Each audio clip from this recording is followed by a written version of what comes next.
દિવસે ને દિવસે ગરમી વધી રહી છે. સુરત શહેરમાં ગરમીને કારણે કેટલાક રસ્તાઓ સુનસાન નજરે પડી રહ્યા છે. ગરમીને કારણે કેટલાક લોકો ઠંડા પીણાની સ્ટોરની મુલાકાત લઈ રહ્યા છે. ગરમીને કારણે કેટલાક લોકો ગરમીનો અનુભવ કેવી રીતે કરી રહ્યા છે તે આપણે સુરતીલાલો પાસે જાણીએ. સુરતમાં આજે ગરમી વધી રહી છે, તમને કેવો અનુભવ છે? અરે બહુ સખત ગરમી છે. આમ બહાર રસ્તા પર નીકળવાનું મન નથી થતું, પણ આપણે જરૂરી કામ માટે બહાર નીકળીએ છીએ તો એવું થાય કે કંઈક ઠંડુ પીએ તો કંઈક સારું લાગે. એટલે અમે આ ઠંડાની શોપ પર આવીને અત્યારે અમે ઠંડુ કોલ્ડ ડ્રિંક્સ ઠીક શેક પીએ છીએ. લોકો ગરમીને કારણે મોટરસાઇકલ પર નીકળવાનું ટાળે છે, તેનું શું કારણ? બસ આ ગરમી લાગે એટલે આપણે આમ સારું નહીં લાગે કે એકદમ ગરમી વધી જાય છે અને આપણા શરીરમાં પાણીની પણ કમી લાગે, વીકનેસ લાગે ને એના લીધે આપણે એવું થાય કે આપણે એના કરતાં ઠંડક ઘરમાં બેસીએ એવું ફીલ થાય છે.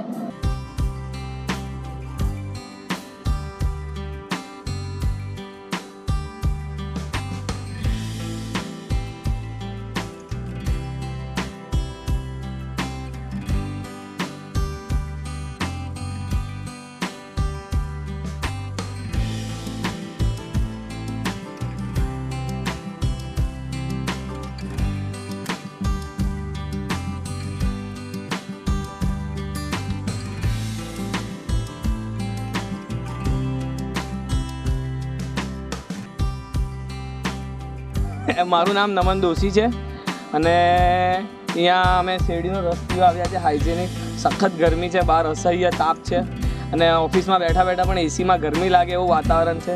તો અમે અહીંયા અમારા એક ભાઈ પીવડાવે છે રસ, આજે બધાને પાર્ટી આપે છે. તો અમે અહીંયા શેરડીનો રસ પીવા આવ્યા છે હાઇજેનિક, આપણે તાપી રિવરફ્રન્ટ અડાજણ પાસે. અડાજણ રોડ પર સ્વામિનારાયણ મંદિર પાસે આવી છે, ગૌશાળાની બાજુમાં. સુરતમાં ગરમી ખૂબ વધી રહી છે, તેનો શું તમારે અનુભવ છે?